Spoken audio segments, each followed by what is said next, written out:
Richard, meilleur crossman, par surcroît avantagé sur un parcours qui faisait la part belle à la jambe plutôt qu'à la jante, accroissait régulièrement son avance, alors qu'à distance, Van der Poel et Breu assuraient déjà la place. Courageusement, quoique distancé déjà de plus de 3 minutes par le trio de tête, Laven flottait alors de la 4e à la 6e place. Et tandis qu'à l'arrière, sur les flancs d'un peloton résigné depuis longtemps, les soldats du service d'ordre éprouvaient toutes les peines du monde à rester d'aplomb, Richard devenait roi du cyclocross sur un vélo qu'à ce moment il n'eût certes pas cédé pour un royaume. Van der Poel terminait à 1,40, Breu et Zweifel, deux autres Suisses, 3e et 4e à 1,52 et 4,10. Christophe Laven, premier Français, 5e à 5 minutes et 1 seconde. Ils étaient passés par l'enfer, mais ils restaient les bras en croix, debout. C'est dire si le plateau était alléchant. Au premier rang, l'équipe de France avait belle allure avec Fabrice Colas et Frédéric Magnier, champions du monde de tandem, l'équipe européenne avec Vernet et Darocha, l'équipe du Danemark, l'équipe d'Irlande, l'équipe de Tchécoslovaquie et une très bonne équipe d'Espagne. Tout cela sous le regard de Daniel Morelon, l'entraîneur de l'équipe de France, et Roger Lapéby, président d'honneur de la Réunion.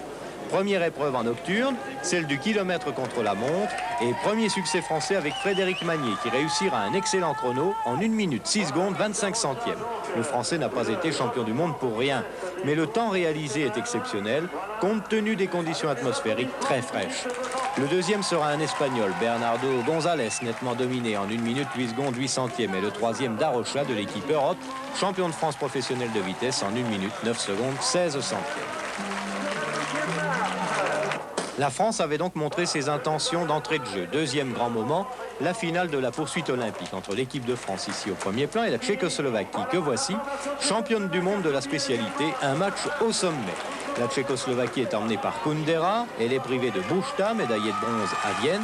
Les Tchèques ont pris d'entrée l'avantage grâce à des départ rapide, mais sous la conduite de Pasgrimo, les Français vont faire leur retard et ils seront même en avance à mi-course. Les Français ne seront alors plus inquiétés et gagneront avec Pasgrimo, Potier, Lino et Go en 4 minutes 30 secondes 66 devant la Tchécoslovaquie, battue de 5 secondes, 3e l'Espagne et 4e la Hollande. 2 épreuves, 2 succès français. Décidément, ça démarrait plutôt bien pour les nôtres. On est même un peu surpris, nous les entraîneurs, mon collègue Gérard Quintin et moi-même, puisque ces compétitions arrivent tard dans la saison, surtout après les championnats du monde de Vienne et les pré-olympiques de Séoul qui sont déroulés il y a seulement une dizaine de jours. Et on pensait que les garçons ne seraient pas assez motivés pour faire ces compétitions, mais on s'aperçoit qu'ils sont restés motivés et en excellentes conditions. Et ça nous fait plaisir parce qu'ils ont réalisé aussi des temps de valeur mondiale sur cette piste de Besançon. Une piste réputée pour sa rapidité. Denis Lemire, ici ancien champion du monde junior de vitesse, Fabrice Colas, champion du monde de tandem, et Philippe Vernet de l'équipe européenne étaient opposés dans la finale de la vitesse, Vernet ayant eu recours au repêchage. Vernet mène dans le premier tour devant Fabrice Colas et Denis Lemire.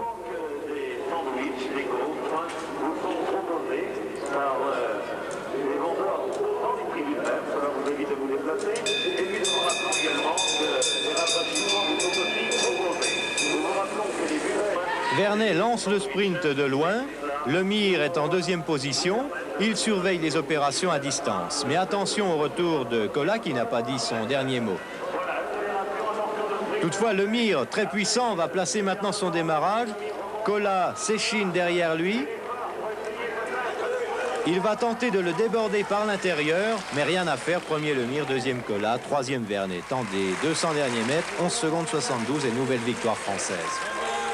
C'est une victoire de Denis Lemire qui est presque logique. Oui, bah de toute façon, moi j'ai dit déjà à la presse que bon, la vitesse pour moi c'était fini. Hein. Maintenant je me consacre principalement au kilomètre pour les Jeux Olympiques, je vais préparer. C'est tout. Et sur une manche sèche, comment avez-vous construit votre succès? Eh bien, je savais que Philippe Vernet allait emmener le sprint de très loin. J'ai profité de cette occasion pour me placer dans le virage opposé en deuxième position, car si Fabrice Colla avait été à cette place, là, je crois que le classement aurait changé. C'est bien quand même, hein. Je dis que les champions du monde de tandem, bon, faut quand même aller chercher le titre. Hein. Oui. Il y a quand même des équipes qui étaient quand même assez fortes. Hein. Bon, il y avait l'Italie et la Tchécoslovaquie. Bon, c'est vrai que c'est pas évident quand même d'être toujours champion du monde. Mais non, on n'est pas sur un nuage quand même. Individuellement, c'est quand même mieux. Individuellement, disons qu'on a plus de satisfaction pour soi-même, quoi. Ouais. Alors ce sera votre objectif pour... L'objectif, c'est oui, Séoul, monter sur la première marche. Ouais. Quatrième finale, la poursuite individuelle sur 4 km. Surprise, pas de Français en finale. C'est un Tchèque, Fischer, qui est opposé ici à un Hollandais, Beumer. Dagorn, pour la 3e place, a échoué de 9 centièmes devant le Suisse Meyer. La France ne sera pas sur le podium. Le Hollandais Beumer est parti très vite. Il va conserver l'avantage durant la majeure partie de la course.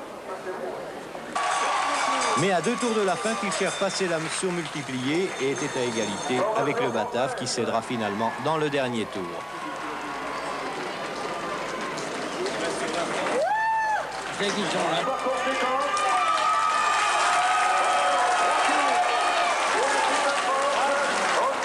Fischer remportait la médaille d'or avec un temps de 4 minutes 52 secondes 79 centièmes. Le Hollandais étant battu de 8 centièmes de seconde. Et Roger Lapéby ne sera pas peu fier de féliciter en connaisseur le remplaçant de Burschka. J'ai un très grand plaisir à me retrouver ici. C'est une manifestation vraiment sensationnelle. Ça me rappelle mon jeune âge parce que j'ai débuté sur piste. J'ai fait 5 ans de piste avant d'être routier. Et ça me rappelle les grandes journées de sport cycliste. Vous faites encore du vélo? Je fais énormément de vélo. Chaque semaine, je fais entre 250 et 300 km. C'est ce qui vaut ma belle mine. Enfin, dans la dernière épreuve, la course au point sur 50 tours et 10 sprints, le Tchèque Kundera triomphera devant Meyer, Gau et Magnier, ramenant le triomphe français à de plus justes proportions. La France s'imposait quand même largement avec 36 points.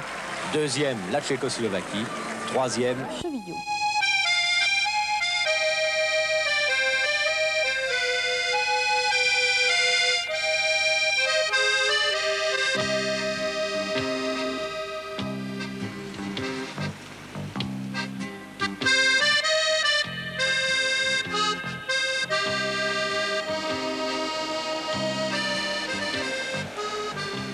Événement en Béarn, l'Escar, banlieue dortoir de Pau, vient de créer son épreuve de cyclocross professionnelle. Événement car depuis quelques années, cette discipline, pourtant fort prisée dans le sud-ouest, tendait à se raréfier. C'est ici, au Café de la Terrasse, que tout s'est tramé pendant des mois et des mois. Michel Lacombe et quelques passionnés de cyclisme, nostalgiques du bon vieux temps, anciens coureurs ou dirigeants, ont travaillé pour faire aboutir ce projet. Satisfaction des coureurs, au premier rang desquels Gilbert Duclos-Lassalle, le Béarnais, qui regrettait amèrement l'absence de course hivernale dans son département. Il y a beaucoup de coureurs dans la région? Oh, mais il y a environ 180 licenciés, 180 à 200 licenciés dans la région. Pas plus?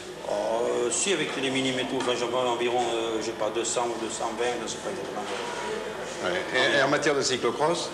Et en matière cyclocross, ils ne sont pas nombreux. Hein. Il y a environ une vingtaine de spécialistes dans les Pyrénées-Atlantiques. C'est tout? À peine. Il y a beaucoup de professionnels? Eh bien, professionnel, il y a Duclos-Lassalle que vous connaissez bien quand même. Duclos-Lassalle, Dominique Arnaud. Oui. Bon, il y a Abadi, c'est Tarbes, enfin dans la région, dans le Béarn uniquement. Il y a peu de professionnels. Hein. Oui, disons que l'an dernier déjà, j'étais parti sur l'idée d'organiser les adieux de Bernard Hinault. C'était plus ou moins en bonne voie, mais enfin c'était un projet plus ou moins flou. Et puis, arrivé au moment de le faire, Hinault avait refusé de venir participer au cyclocross, étant occupé ailleurs. Oh là là, je crois que je suis mauvais au billard et je suis mauvais sur une bicyclette. Et le public, qu'est-ce qui l'intéresse dans le cyclocross? Ah bien, disons les difficultés, surtout les difficultés, les descentes, les montées, surtout les descentes, parce qu'il y a souvent des chutes et les gars se marrent beaucoup. Hein.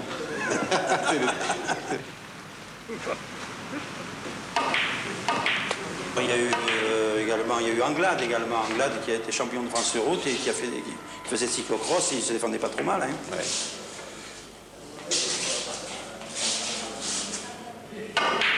Aïe, je l'ai frôlé là. Hein. Là, pour une fois, je n'étais pas loin.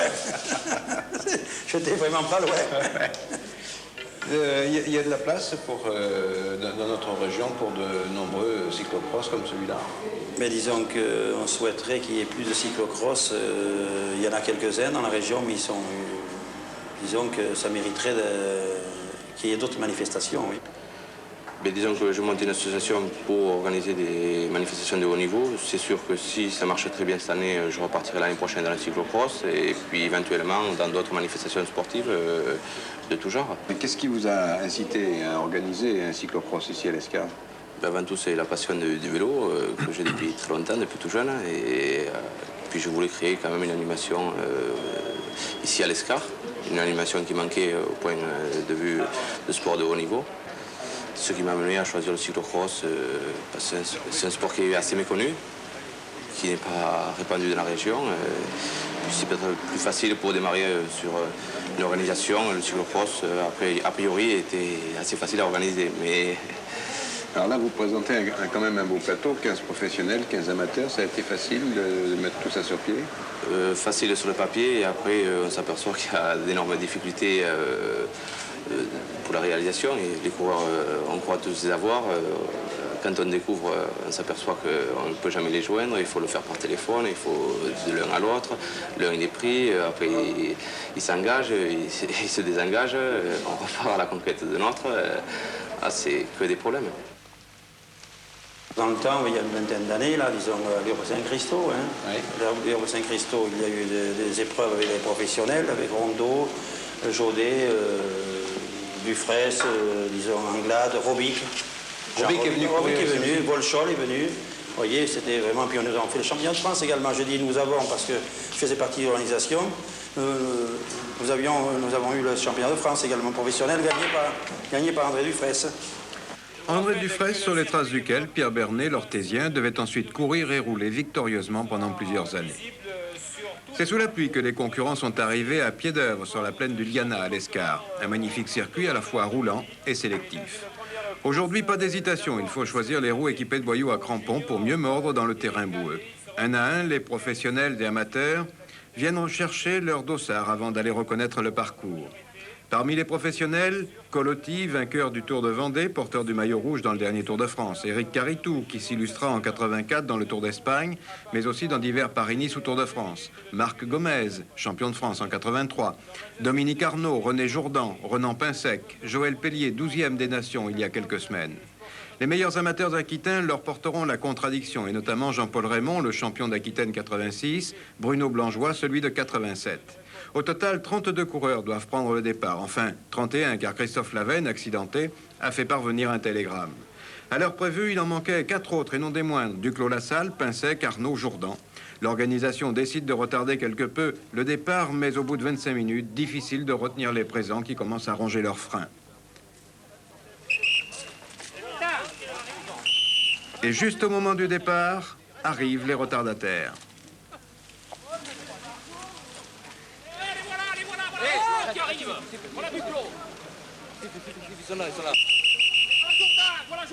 Eh oui, trop tard, les coups de sifflet ne peuvent plus arrêter un peloton désireux d'en découdre et de se réchauffer. Sur le premier obstacle, une butte en terre, Colotti se présente en tête, mais Jean-Paul Raymond est le plus adroit et le seul à ne pas descendre de vélo. Il en profite pour prendre la tête devant Colotti et Dupuy. Derrière, les non-spécialistes essaient de se positionner de façon à ne pas être trop gênés dans les parties les plus techniques, notamment les secteurs où l'on peut rouler et où les plus adroits peuvent faire la différence.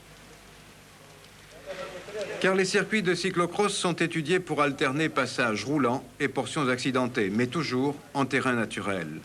Cela peut aller du goudron au champ véritable, en passant par des sentiers sablonneux ou des chemins en terre.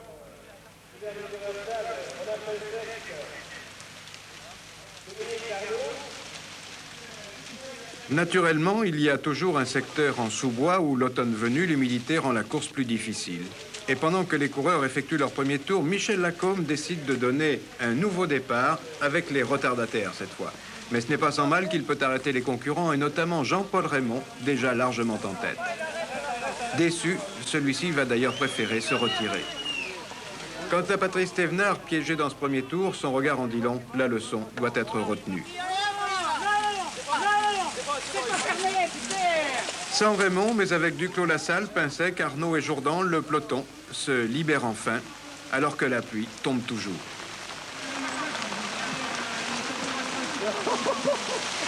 Après 400 mètres de course, ce sont les amateurs qui, une nouvelle fois, se présentent en tête sur la butte. Denis Leliard d'Oloron et Christophe Dupuy de Tarbes. Viennent ensuite André Chapuis, Dominique Écart, Bruno Blangeois et Patrice Thévenard en maillot orange au premier plan que vous allez voir dévorer littéralement 3 de ses adversaires.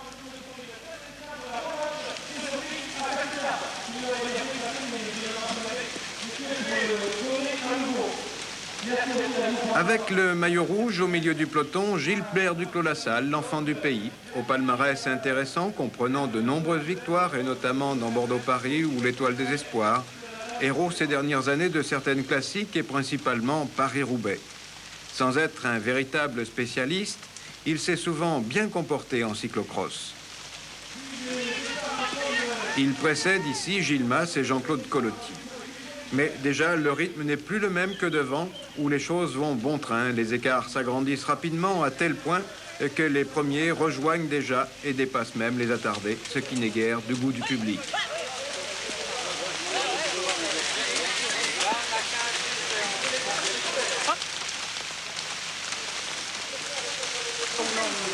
Nous, on vient pour voir des spectacles, on vient pas pour voir des...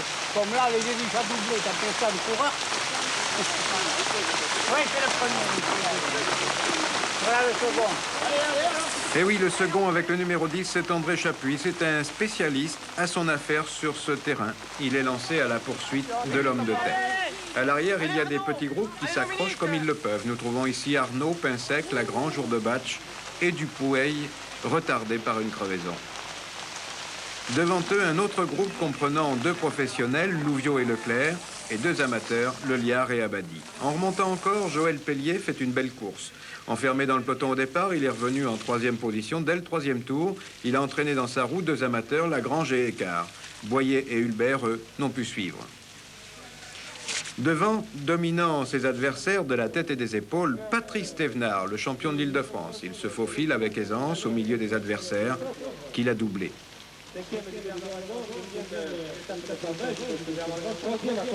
Et les écarts sont importants. Tenez, à 6 tours de l'arrivée, voici Chapuis, également au milieu de coureurs doublés. Il est à plus d'1 minute 30 du leader. Au passage sur la ligne d'arrivée, les concurrents se demandent combien de tours il leur reste encore à parcourir, car la pluie tombe toujours et à chaque passage, le terrain se dégrade un peu plus. Patrice Thévenard, lui, ne se pose pas de questions. Il s'apprête à doubler de nouveaux adversaires qu'il a aperçus en point de mire. André Chapuis, lui, est 2e, Joël Pellier, 3e, Bruno Blangeois est 4e et 1er des amateurs. Le cyclocross est une discipline bien particulière, très ingrate parce que se déroulant l'hiver, elle nécessite encore plus de volonté que la route et surtout plus de technicité. D'ailleurs, on voit bien ici la recherche d'une efficacité personnelle adaptée aux moyens de chacun face à l'obstacle. Si l'effort est total, il est tout de même plus bref que sur la route. Les courses durent environ 1 heure, au cours de laquelle les cyclistes couvrent à peu près une vingtaine de kilomètres. Un athlète qui se donne à fond dans cette discipline termine épuisé, d'une part parce que la nature du parcours met la musculature à rude épreuve, c'est d'ailleurs ce que viennent rechercher les routiers dans l'intersaison, d'autre part la boue dans laquelle les roues s'enfoncent ne fait qu'augmenter la difficulté. Il faut donc aimer souffrir et aimer le vélo. C'est pourquoi il appartient aux professionnels de donner l'exemple lorsqu'ils s'engagent, par respect pour les organisateurs, par respect du public et par respect aussi des jeunes amateurs qui viennent s'aguerrir à leur contact, mais eux, gratuitement. Heureusement, il en est qui font honneur à leur réputation. Patrice Thévenard, par exemple, va remporter ici sa 81e victoire en cyclocross. Victime d'une crevaison dans l'avant-dernier tour, il change ici de vélo en voltige. À l'un des 2 endroits prévus à cet effet. Chapuis en a profité pour revenir dans le sillon du champion de l'Île-de-France. Thévenard a été vice-champion de France en 84 à Salis. Il a terminé également 7e, 9e et 16e au championnat du monde. Cette année, il a gagné 3 courses déjà à Dijon, Évry et Saint-Rémy-les-Chevreuses. Il s'impose facilement devant André Chaput, le Savoyard, lui aussi spécialiste de cette discipline. Il a d'ailleurs terminé 5e au championnat de France 87. Le Tarbais Alain Lagrange, lui, termine 3e et 1er des amateurs.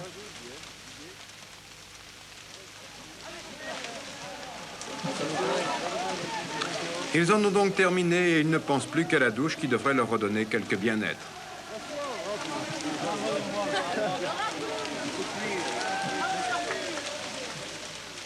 Bon, Didier Laguarde, qu'est-ce que ça représente un cyclocross pour vous? Pour moi, c'est ma spécialité et voilà. C'est une course physique et qui me plaît. Ça s'est bien passé? Non, pas du tout. Problème matériel et problème physique. Ce n'est que mon second cette année. J'ai de quoi faire avant d'être... Et le parcours était comment là? Roulant et bien, enfin, parcours varié. Bon, l'histoire du départ redonnée? C'est pas trop à faire, non. C'est pas trop à faire. Hein. Ça aurait été des amateurs qui auraient été en retard. On les aurait pas attendus, je crois pas. Les gars qui sont payés pour venir, non, des choses, c'est être à l'heure pour le départ. En ce qui concerne la saison, il faut en faire combien? Une saison hivernale, 5, 6, 7, 8, 10? Pour un spécialiste, je sais pas, au moins 15, 20, je sais pas. Mais pour des routiers, bon, mais je crois qu'avec 10 maximum, c'est suffit. Patrice Thévenard a donc remporté le premier cyclocross de l'Escar, mais un cyclocross au goût amer pour certains. Quant aux retardataires, ils ont fini, mais loin. La digestion a dû être bien difficile.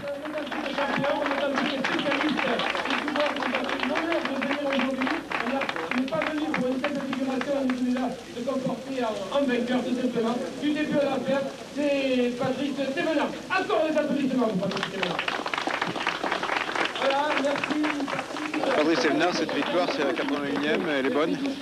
Elle est très bonne, oui, effectivement. Le lot étant très relevé, le parcours très difficile, la pluie, enfin le froid. Je suis quand même satisfait d'avoir remporté cette course. Oui. Qu'est-ce qui est difficile dans le cyclocross? L'entraînement, je crois, c'est ça le plus dur, parce qu'il pleut, il fait froid. C'est quand même très difficile. En course encore, on supporte bien parce que bon, il y a du monde, on s'est un peu obligé de se salir, mais à l'entraînement, c'est très difficile. Qu'est-ce que ça représente pour un coureur cycliste? De quoi l'entraînement? Ce genre de spécialité? Ça devient vraiment une spécialité, surtout dans des terrains très gras comme ici.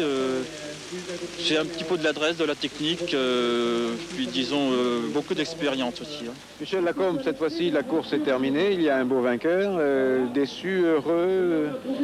Heureux par le déroulement de la course, oui, et puis bon, c'est sûr que le temps n'était pas de la partie.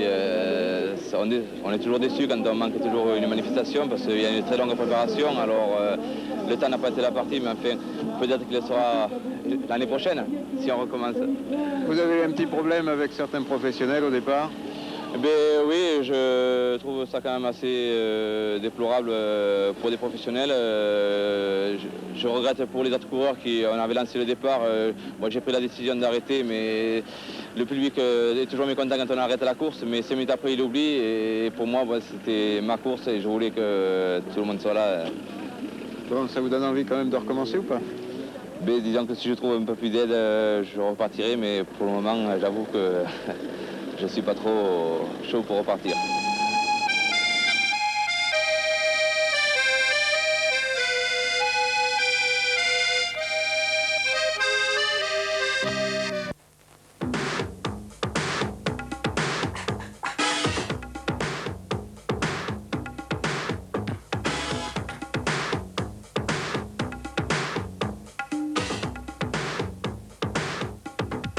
Puisque j'ai 49 ans et demi et que la carrière est plutôt derrière moi maintenant. Hein.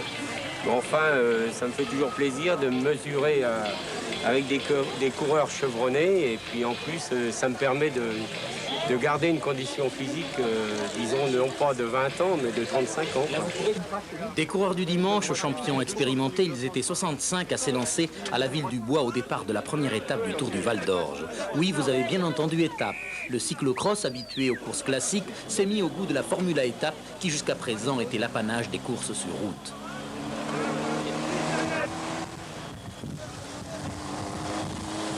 Les favoris se trouvent aux avant-postes, départ en flèche de Jean-Paul Lebris, qui après 3 ans de professionnalisme retrouve les bienfaits de l'amateurisme. Lebris précède Jean-Michel Ortiz et Patrice Thévenard.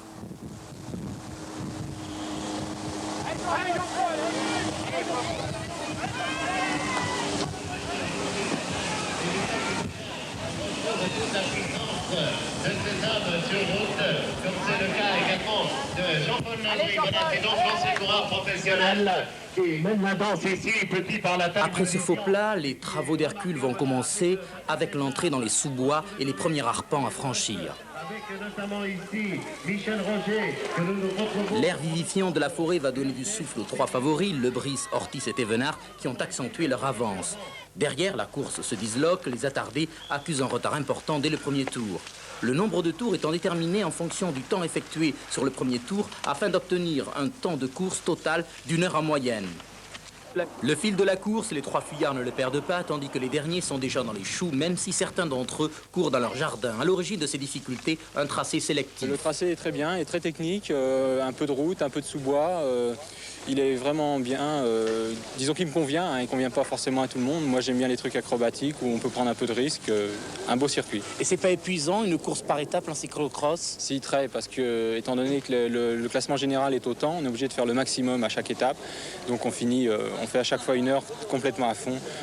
Les autres années, c'était sur 2 jours, c'était déjà dur. Là, sur 3, on se pose des questions tous. Un parcours difficile à négocier, un matériel adéquat avec des particularités bien précises, notamment le changement de vitesse qui est placé au guidon. Bien, il est un peu plus résistant, mais ça, on ne le voit pas particulièrement. On peut dire que la principale différence, ce sont les boyaux, qui sont à crampons, surtout quand le terrain est comme aujourd'hui, et la roue libre qui permet de monter à des endroits beaucoup plus difficiles que sur la route. C'est-à-dire, on va jusqu'à des 25, 26, 27 dents. Les connaisseurs apprécieront. J'ai pas des systèmes de protection lorsque vous devez porter le vélo sur l'épaule, non? C'est bien quand on débute, mais en fait, maintenant, on se rend compte que, tous ceux qui tournent un peu, on a l'épaule ici, le vélo est bien coincé sous le bras.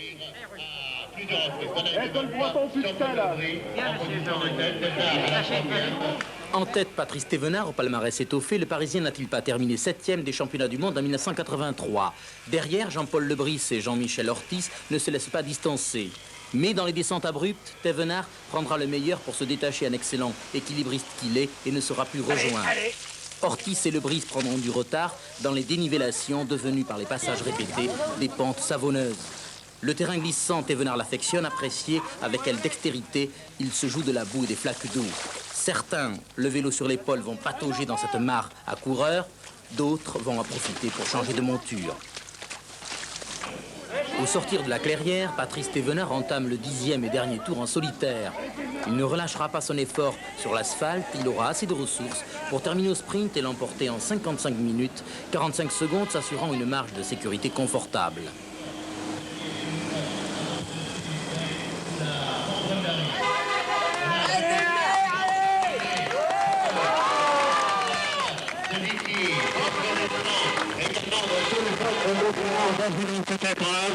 Voilà, Fabrice Thévenard, celui qui remportait notamment le cyclocross de Corbeil-Essonnes devant Yvon Madiot, celui qui avait remporté le cyclocross de Évry devant Martial Gaillan. Voilà donc pour celui qui en termine.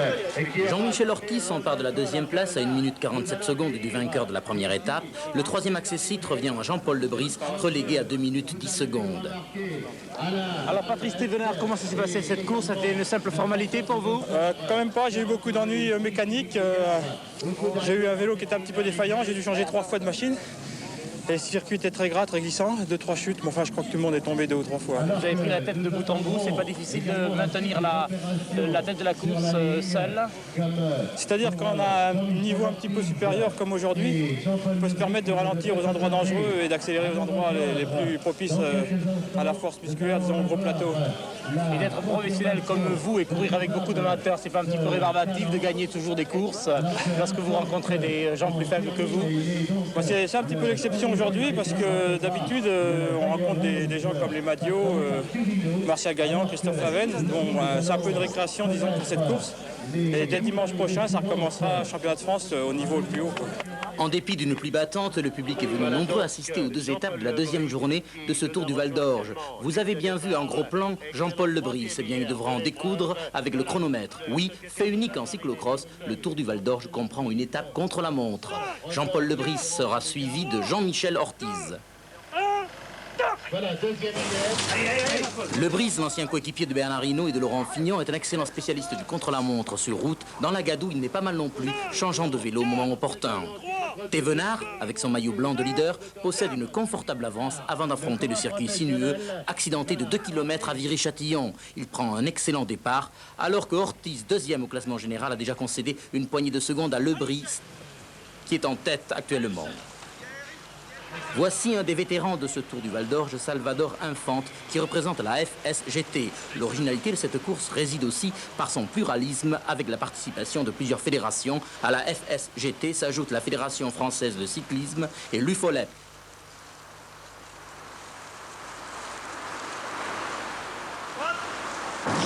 Tandis que Ortiz est en difficulté, Lebris a des ailes et réussit la meilleure opération en se plaçant en tête à quelques mètres de l'arrivée. Arrivée qui verra Thévenard réaliser 5 minutes 39 secondes et se classer 2e de ce contre-la-montre, précédant Ortiz 3e à 4 secondes. La victoire revient à Jean-Paul Lebris. C'est toujours évident de rester dans une équipe professionnelle parce que les places sont chères. Puis bon, j'ai pas eu la chance, j'ai eu accident en midi libre. Enfin, là où je marchais bien, c'est peut-être là que j'aurais pu m'exprimer. Et puis bon, j'ai pas eu de chance, je suis tombé dans le ravin. Et puis depuis, j'ai toujours été là, mais sans plus. Et comment s'est passé ce retour à l'amateurisme? Ça s'est passé bien? Vous faites beaucoup de compétitions toujours? Non, je fais plus de compétition, j'ai pas le temps de m'entraîner. Enfin, je me suis recyclé dans le cyclocross. Bon, ça ne demande pas beaucoup de temps, moi ça me demande 1 heure, 2 heures par semaine. Et bon, voilà, je marche mieux parce que bon, je m'entraîne un peu plus, j'ai plus le temps. Mais bon, là, je vais faire le championnat de France. Bon, alors j'ai pu me libérer quelques jours pour pouvoir vraiment m'entraîner et puis être là le jour J. Voici le temps de faire un brin de toilette. On peaufine son vélo, on le soigne minutieusement.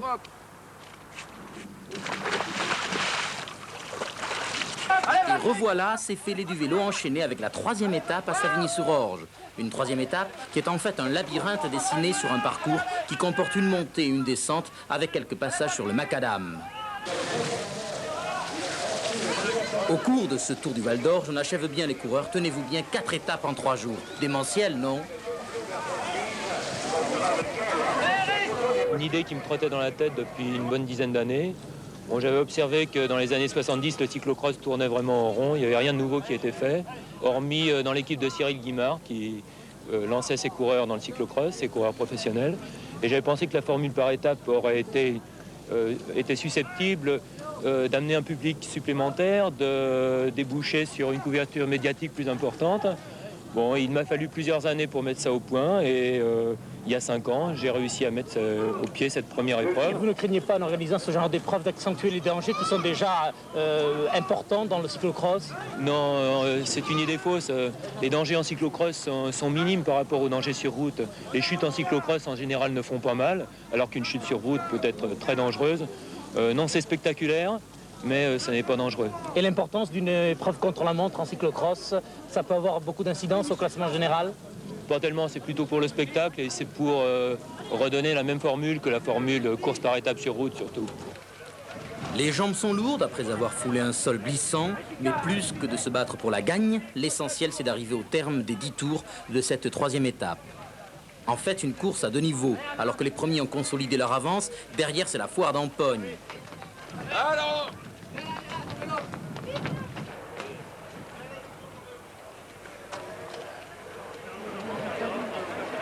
On traîne la pédale, des douleurs se font jour, même certains souffrent le martyre. Et dès le 3e tour, la course allait connaître son cortège de défaillances.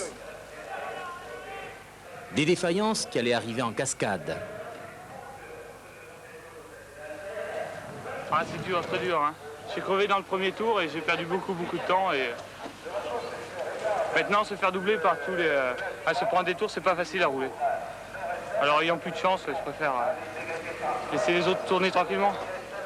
Qu'est-ce qui se passe? C'est la crève. Qu'est-ce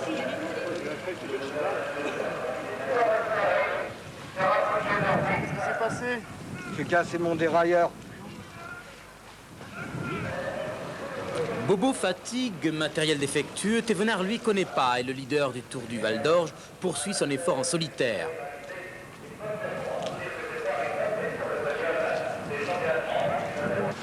Et comme si la course n'était pas assez difficile, les coureurs doivent emprunter le trottoir en raison de décisions préfectorales contestables.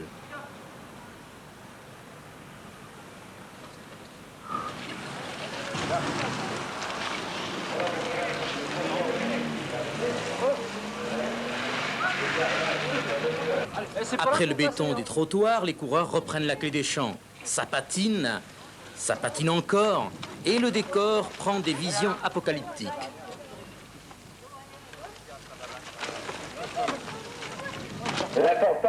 En tête de la course, Thévenard imprime un rythme d'enfer. Derrière, Ortiz 2e et Lebris 3e sont depuis longtemps décrochés. Position, Jean-Paul Lebris. À l'aller, les roules peuvent encore être inversés. Vous découvrez Ortiz en plein effort. En 4e position, Garcia Estevez.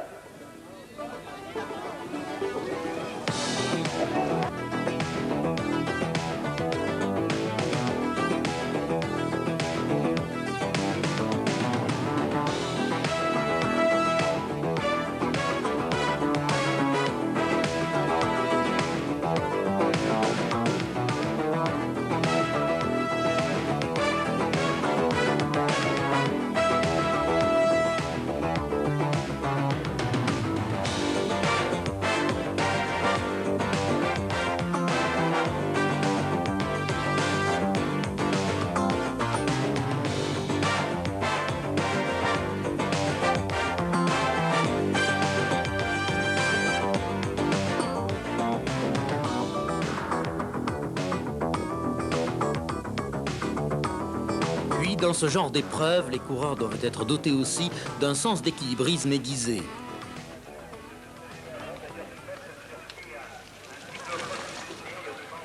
Plus que 4 tours endurés, un changement concernant les places d'honneur est à noter. Lebris s'est emparé de la 2e place aux dépens de Ortiz. Thévenard, lui, a pratiquement course gagnée avant d'entamer le dernier tour. Excellent exercice de préparation pour le maillot blanc du Tour du Val d'Orge à 8 jours des championnats de France qui se dérouleront à Münster. Avec l'émergence de courses d'endurance, c'est le cyclocross qui renaît de ses cendres. Un signe annonciateur de la résurrection de ce sport cycliste, l'organisation en 1989 en France, à Pontchâteau près de Nantes, des championnats du monde. Thévenard franchit la ligne d'arrivée en vainqueur dans le temps de 40 minutes 42 secondes devant Lebris et Ortiz. 14, 16, 16.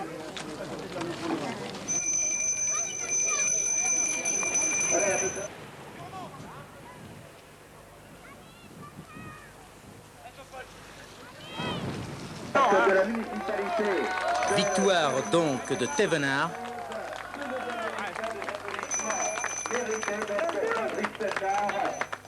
Sous l'œil averti de Daniel Monjas, le speaker officiel du Tour de France.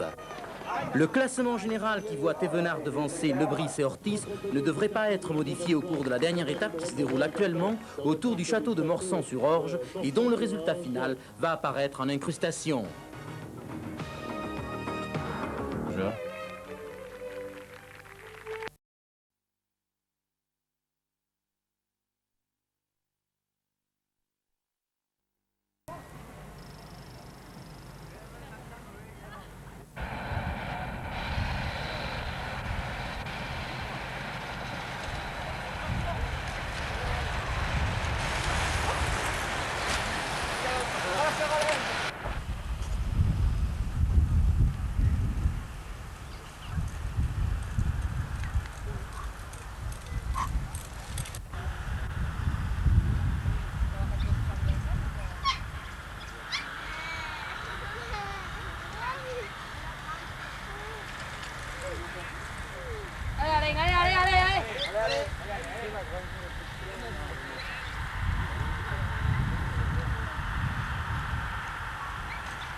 Tu